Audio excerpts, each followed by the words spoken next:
गुरुजी, शुक्राना गुरुजी, अनंतम शुक्राना हमारे गुरुजी महाराज का। ओम नमः शिवाय। शिवजी सदा सहाय। ओम नमः शिवाय। गुरुजी सदा सहाय। शुक्राना, अनंतम शुक्राना। अब 24th चैप्टर है श्री पार्वती जी की परीक्षा। ब्रह्मा जी बोले, नारद जी, विष्णु आदि देवतागण चले गए, तब भगवान शंकर श्री पार्वती जी की परीक्षा के लिए विशिष्ट आदि सप्त ऋषियों का, मतलब जो 7 ऋषि हैं सौर मंडल में, उनका स्मरण करते हैं। स्मरण करते ही 7 ऋषि सदाशिव के पास आ गए। उन्हें प्रणाम और स्तुति करके विनय से बोले, हे अंतर्यामी महादेव, हम आपके दास हैं, आज्ञा करें। तब ऋषियों के वचन सुनकर सदाशिव हंसकर बोले, सप्त ऋषियों, तुम गौरी शिखर नाम के पर्वत पर चले जाओ। वहां मेरी प्राप्ति के लिए पार्वती जी एकाग्र मन होकर तप कर रही हैं। वहां अनेकों छल कपट करके उसके प्रेम की परीक्षा करो। 7 ऋषि भगवान शंकर की आज्ञा से वहां पहुंचे और श्री गिरिजा को प्रणाम करके कहने लगे, पार्वती जी, आप तो बड़ा कठोर तप कर रही हो, इस तप का कारण क्या है? इतना सुनकर पार्वती जी बोले, ऋषि श्रेष्ठो, मैं तो श्री नारद जी की आज्ञा से भगवान शंकर को वर पाने के निमित्त यह तप कर रही हूँ। वही मेरे देवता हैं, वही मेरी कामना पूर्ण करेंगे, ऐसा मेरा दृढ़ विश्वास है। इतना सुनकर 7 ऋषि हंस पड़े। शिव में गिरिजा का असाधारण प्रेम समझकर छल के साथ बोले, गिरिजे, आपको कपटी नारद मिल गया?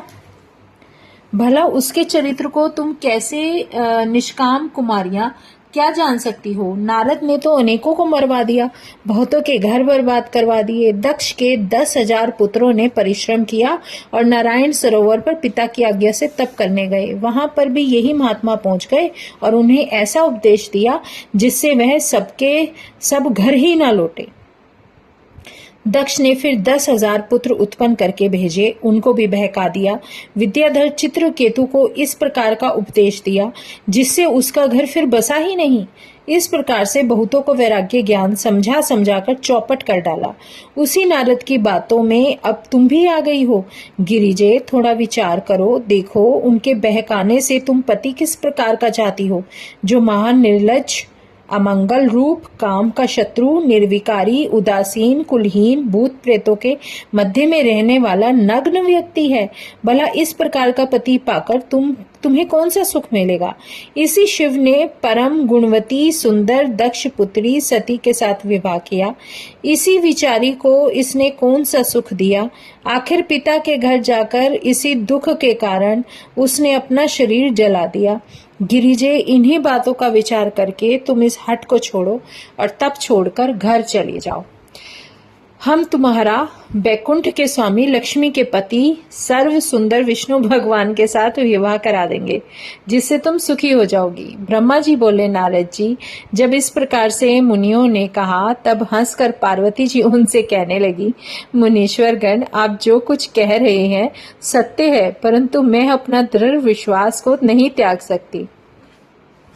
पर्वत पुत्री के कारण मैं तब से घबराई तो नहीं हूँ। देव ऋषि नारद जी ने तो मेरा परम हित किया है, वे मेरे परम गुरुदेव हैं, मैं इनको किस प्रकार त्याग सकती हूँ? मुनीश्वरों, आपने गुण के स्थान विष्णु का श्रेष्ठ तथा शिवजी को गुण रहित कहा है, किंतु सदाशिव तो भक्तों के लिए अवतार धारण किया करते हैं, दुनिया की प्रभुता दिखाते ही नहीं। इसी कारण तो हर एक आदमी अपने धर्म, जाति एवं कुलीन आदि से उन्हें पा ही नहीं सकता। मुझे तो मेरे गुरु ने अति कृपा करके उत्तम मार्ग दिखा दिया है, जिससे मैं शिव के परम तत्व को जान गई हूँ। ऋषि वृंत, यदि भगवान शिव के साथ विवाह न हुआ तो क्या चिंता है, मैं अविवाहित रहकर ही उनका भजन और ध्यान करूंगी। सूर्य इधर उधर से भी तो उदय हो जाए, किंतु मेरी प्रतिज्ञा अटल रहेगी। इतना कहकर पार्वती जी चुप हो गई। सप्त ऋषि उनका दृढ़ संकल्प देकर आशीर्वाद देने लगे, फिर प्रणाम करके भगवान शिव के पास लौट आए। अब सप्त ऋषियों के बाद भगवान शिव खुद जाते हैं पार्वती माता की परीक्षा लेने के लिए। यह है 25वां अध्याय, शिव द्वारा पार्वती की परीक्षा। ब्रह्मा जी बोले, नारद जी, सप्तऋषियों ने आकर श्री पार्वती जी का संपूर्ण वृत्तांत शंकर जी को सुनाया और अपने लोक चले गए। इसके बाद स्वयं महादेव जी दंडी ब्राह्मण का रूप धारण करके पार्वती जी के पास आए। तब श्री पार्वती जी को ब्रह्मचारिणी के रूप में देखकर अत्यंत प्रसन्न हुए और इधर श्री पार्वती जी भी ब्राह्मण वेशधारी श्री शिव को देखकर प्रसन्न हुई। तब ब्राह्मण भक्ति में आकर उनका फल फूलों की भेंट से पूजन सत्कार करने लगी और बोली, विप्रवर, आप कहाँ से पधार रहे हैं? आप कौन हैं?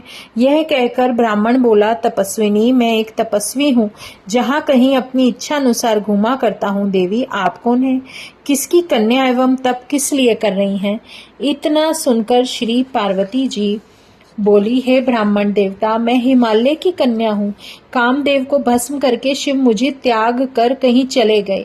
मैं उनके विरह में स्वर्ण नदी पर आई और वहां बहुत सारे समय तक तप करती रही, किंतु फिर भी मैं अपने प्राणनाथ को न पा सकी। अब मैंने अपना प्रयत्न असफल होता देखकर अग्नि में जलकर मरना ही श्रेष्ठ समझा था। आपको आया देखकर मैं क्षण भर रुक गई हूँ। अब आप पधारे, मैं अग्नि में प्रवेश करूंगी। ब्रह्मा जी बोले, नारद जी, यह कहकर उनके देखते ही देखते श्री पार्वती जी अग्नि में प्रवेश कर गईं, किंतु पार्वती जी को अग्नि में प्रवेश करते ही अग्नि चंदन के समान ठंडी हो गई। यह देखकर ब्राह्मण बोले, देवी जी, तुम्हें तो अग्नि भी नहीं जला सकती। हे भगवती, अब आप अपना मनोरथ मुझसे कहें।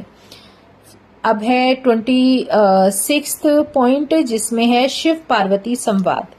इस प्रकार सुनकर श्री पार्वती बोली, ब्राह्मण देवता, मैं मन, कर्म और वाणी द्वारा ही भगवान शंकर को पति बनाने का निश्चय कर चुकी हूँ।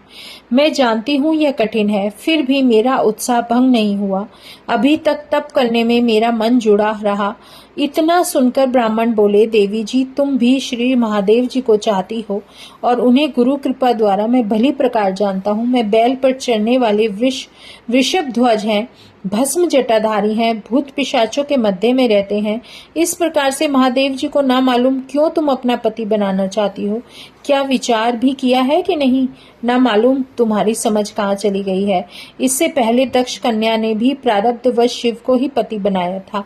उसके पिता दक्ष इससे चिढ़ गए थे। उन्होंने अपने यज्ञ में इसी कारण न अपनी कन्या को और न कन्या के पति को बुलाया। तब तो सती क्रोध में आ गई। उधर पति ने भी त्याग दिया था। तब तो सती ने योगाग्नि द्वारा अपने शरीर को जला दिया। भला उसे कौन सा सुख मिला? पार्वती, तुम भूल कर रही हो। तुम तो बहुत सुंदर हो। तुम्हें तो चाहिए कि इंद्र, विष्णु आदि किसी भी रूप तथा गुणवान को चुन लो। यदि आप चांदी आदि रतन चाहें तो उनके पास कहाँ? वस्त्र तक तो उनके पास नहीं है, इसलिए वे दिगंबर रहते हैं। चढ़ने के लिए उनके पास केवल एक बूढ़ा बैल है, और क्या? वर के योग्य कोई भी गुण उसमें नहीं है। अब 27th पॉइंट है, पार्वती को शिव के दर्शन। मतलब शिव भगवान उनकी परीक्षा लेते हुए हर तरीके से ऐसे विचार मन में उनके लाने की कोशिश कर रहे हैं कि तुम उसको छोड़ दो और इस बारे में मत सोचो। तब पार्वती जी बोलती हैं कि विप्रवर, इस प्रकार के शिव के दोष कहकर तो पहले सप्तऋषि भी यहाँ से थक कर चले गए। अब तुम भी सुना रहे हो। जिस शंकर ने विष्णु को अपनी सांसों के द्वारा ही वेद पढ़ा दिए, उनके समान विद्वान हो ही कौन सकता है। जो चराचर जगत के पिता हैं, उनके भक्तजन मृत्यु को जीत लेते हैं। ब्रह्मा, विष्णु, इंद्र आदि सभी देवता इन्हीं की रक्षा द्वारा अपने लोकों में सुख पा रहे हैं। आठों सिद्धियां हर समय उनके चरणों में सिर झुकाकर खड़ी रहती हैं। शिव महिमा कहीं भी नहीं जा सकती। सर्व समर्थ शिव की निंदा करने वालों को तो कहीं स्थान ही नहीं मिलता। उनके सब पुण्य नष्ट हो जाते हैं। अतएव आपको शिव निंदा नहीं करनी चाहिए। अब तो मैं आपकी पूजा कर चुकी हूँ, अतः इस अपराध को क्षमा कर देती हूँ। आगे भूलकर भी शिव निंदा ना करना। मुझे पूर्ण विश्वास है कि वह मेरे इस मनोरथ को अवश्य पूर्ण करेंगे। ब्रह्मा जी बोले, नारद जी, श्री पार्वती जी ऐसा कहकर चुप हो गईं और श्री महादेव जी के ध्यान में लग गईं। तब विप्र वेशधारी भगवान शंकर ने कुछ कहना चाहा। तब तो क्रोधवश में आकर श्री पार्वती जी ने अपनी सखी विजया से कहा, इस नीच ब्राह्मण को यहाँ से शीघ्र निकाल दो। यह शिव निंदा फिर से करने लग जाएगा। शिव निंदा कथा सुनने वाले भी पाप के भागी होते हैं। शिव निंदक तो मार देने योग्य हैं। यदि ऐसा न हो सके तो उस स्थान को शिव भक्त स्वयं त्याग दे। अतः हम ही उस स्थान को छोड़कर दूसरे स्थान पर चले जाते हैं। ब्रह्मा जी बोले, नारद जी। इतना कहकर पार्वती जी वहां से चलने लगी तो परम कृपालु सदाशिव अपने ही रूप में आ गए और बोले, पार्वती जी तुम कहाँ चली? मैंने तो तुम्हें त्यागा नहीं है, अब तुम ही मुझे त्याग रही हो। मैं तो तुम पर अतीव प्रसन्न हूँ, वर मांगो। प्राणेश्वरी, तुम तो अनादि काल से ही मेरी पत्नी हो, अब लज्जा किस बात की? मैंने तुम्हारी अनेकों प्रकार से परीक्षाएं की हैं। तुम्हारे समान तो त्रिलोकी में पूरे के पूरे त्रिलोक में कोई भी तपस्या करने वाला नहीं है। मैं तुम्हारे ही वश में हूं। ऐसा कहकर शिव भगवान माँ पार्वती को समझाते हैं।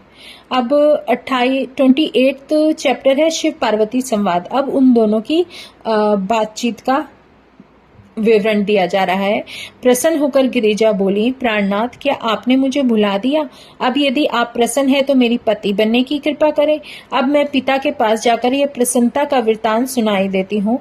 आप भी भिक्षुक बनकर मेरे पिता से मेरी याचना करो, जिससे वे आपके साथ मेरा विवाह कर दें। यह सुनकर सदाशिव बोले, देवी, जैसा आप उचित समझो मैं वैसा ही कार्य करने को तैयार हूँ। श्री पार्वती जी बोली, आप श्री हिमालय जी को जाकर कहें, मुझको अपनी कन्या का सौभाग्य दो और कन्यादान करके पुण्य के भागी बनो। ब्रह्मा जी बोले, नारद जी। श्री पार्वती जी की इस तरह से उनसे प्रार्थना और नमस्कार करके चुप हो गई। फिर भगवान शंकर ने तथास्तु कहकर वहां से प्रस्थान किया। कैलाश पर जाकर वहां नंदीश्वर आदि मुख्य गणों को यह संपूर्ण वृत्तांत सुनाया। वे भी सुनकर अत्यंत प्रसन्न हुए। 29 चैप्टर है शिवजी द्वारा पार्वती याचना। ब्रह्मा जी बोले, नारद जी। उसके बाद सफलता पाकर श्री पार्वती जी अपने माता पिता के घर चल पड़ी। अब तो हिमालय और मैना भी पार्वती जी का आगमन सुनकर अपने पुरोहित संबंधी मित्र आदि को लेकर विमान पर चढ़कर नगर के बाहर श्री पार्वती जी के दर्शन करने के लिए आए और जय जयकार करने लगे। राजमार्ग में स्त्रियां हाथों में दीपक सजाकर मंगल कलश लेकर नाचने लगी। सौभाग्यवती नारियां हाथों में दीपक सजाकर मंगल गीत गाने लगी। ब्राह्मण स्वयं वाचन कहते हुए वेद ध्वनि करने लगे। शंख आदि अनेकों बाजे बजने लगे। श्री पार्वती जी पधारे, अपने माता पिता को प्रणाम किया। उन लोगों ने पार्वती को कंठ से लगाकर आशीर्वाद दिए। नगर में पहुंचकर अत्यंत प्रसन्न होकर श्री पार्वती जी की प्रशंसा करने लगे। इसके बाद सबकी प्रसन्नता के लिए हिमालय श्री गंगा जी पर स्नान करके वहां को चले गए।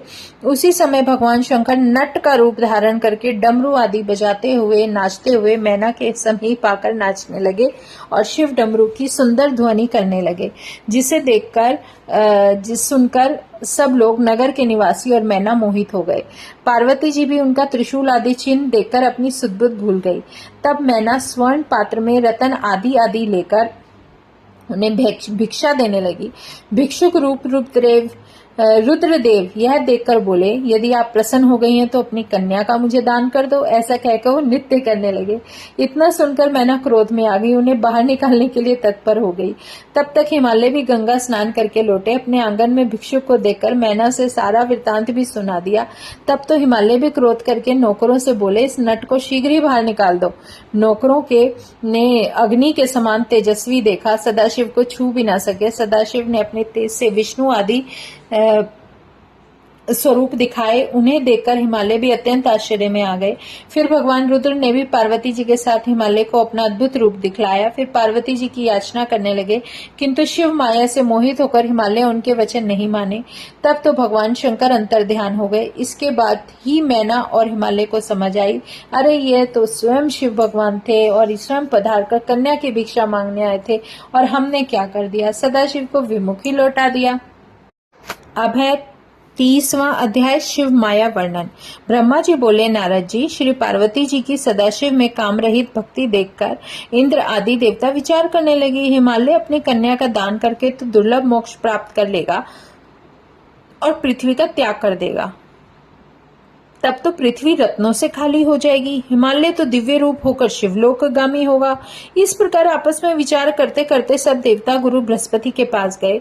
उन्हें जाकर संपूर्ण वृत्तांत सुनाया और कहा कि आप अति शीघ्र हिमालय के पास पहुंचकर शिव निंदा करो, जिससे वह अपनी कन्या शंकर को ना देकर और किसी को दे।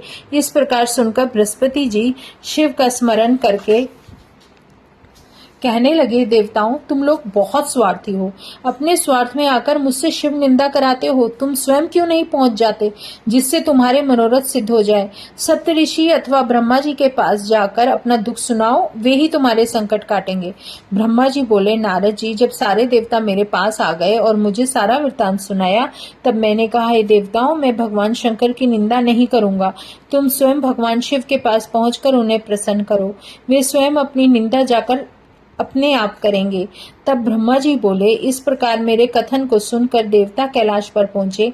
वहां शिव के दर्शन कर उन्हें नमस्कार किया और स्तुति करने लगे। स्तुति करके देवता बोले, शंभु, हम आपकी शरण में आए हैं, आपको बार बार नमस्कार है। प्रार्थना करके देवताओं ने सदाशिव को अपना कष्ट सुनाया। देवताओं के कथन को सुनकर सदाशिव ने उनकी बात मान ली। देवता भी अपने अपने लोकों में भगवान शंकर को प्रसन्न करके चले गए। उसके बाद शंकर हाथ में त्रिशूल लेकर सुंदर सुंदर वस्त्र धारण करके, हाथ में स्फटिक माला एवं कंठ में शालिग्राम धारण किए साधुओं जैसा रूप बनाकर हरि हरि बोलते हुए हिमालय राज की सभा में पधारे। उस समय हिमालय बंधु बांधवों के साथ सभा में बैठे हुए थे। साधु रूपधारी रुद्र को सभी देखकर हिमालय सिंहासन से उठ खड़े हुए और उन्हें सिंहासन पर विराजमान कराया। तब भगवान शंकर बोले, हिमालय राज, मैं वैष्णव ब्राह्मण हूँ, भिक्षा मांगकर अपना पालन करता हूँ। मुझ पर गुरुदेव की परम कृपा है। मैं सब जगह बिना परिश्रम अपनी इच्छा से भ्रमण करता हूँ। मैंने सुना है कि तुमने कमलों के समान नेत्रों वाली अपनी सुंदर कन्या को निराश्रित एवं विचारहीन तथा भिक्षावृत्ति वाले शिव को देने का विचार कर रखा है। हे शैलराज, इसमें आपने अपनी हानि लाभ का कुछ भी विचार नहीं किया। पार्वती जी को क्या मालूम कि वह तो उसी के साथ विवाह करना चाहेगी। अनुभव न होने के कारण उसको अपने दुख का ज्ञान नहीं है। शैलेंद्र, तुम उसकी बात पर ना आओ, शिव के साथ उसका विवाह मत करो। ब्रह्मा जी बोले और नारद इस प्रकार कहकर शंकर चले गए। इस प्रकार पार्वती खंड के 30 अध्याय पूरे हुए। जय गुरु जी, शुक्राना गुरु जी। अब 31 पार्ट पढ़ेंगे, हिमालय के समीप सप्त ऋषियों का आगमन। जय गुरु जी, शुक्राना गुरु जी, अनंतम शुक्राना हमारे गुरु जी महाराज का। ओम नमः शिवाय, शिव जी सदा सहाय। ओम नमः शिवाय, गुरु जी सदा सहाय। शुक्राना, अनंतम शुक्राना। जय गुरु जी, जय गुरु जी, जय गुरु जी।